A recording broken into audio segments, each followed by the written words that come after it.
Hi friends, welcome back to my channel. Hi అండి, అందరూ ఎలా ఉన్నారు? నేనైతే బాగున్నాను. ఇదైతే మంగళవారం రోజు ఈవినింగ్ వ్లాగ్ అండి. ముందుగా అందరికీ శుభ మంగళవారం.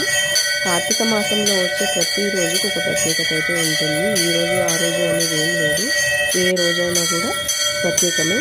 ఆ నెలలో వచ్చే ప్రతి రోజుకు మనం ఏ దేవుడి గుడికైనా వెళ్ళొచ్చు. ఎక్కడైనా కూడా మనకు నచ్చిన విధానంలో పూజలు అయితే చేసేసుకోవచ్చు. నేనైతే మంగళవారం ఫాస్టింగ్ ఉంటాను అనేసి ముందు వీడియోస్లో చాలాసార్లు చెప్పాను. సో ఇవాళ మంగళవారం కదా, సో టెంపుల్కి వెళ్ళి పిండి దీపాలతో దీపారాధన చేసి అన్ని దేవుళ్ళకైతే హారతి ఇచ్చేసి అమ్మవారికి నైవేద్యం అయితే వండి తీసుకొని వెళ్ళాను. ఇంట్లో పూజలన్నీ కంప్లీట్ చేసేసుకొని టెంపుల్కి వెళ్ళి అక్కడ కూడా దీపారాధన చేసి సరిగ్గా హారతి టైంకి నేను దీపారాధన చేసి అన్ని దేవుళ్ళకి నేను కూడా హారతి ఇచ్చేస్తున్నాను.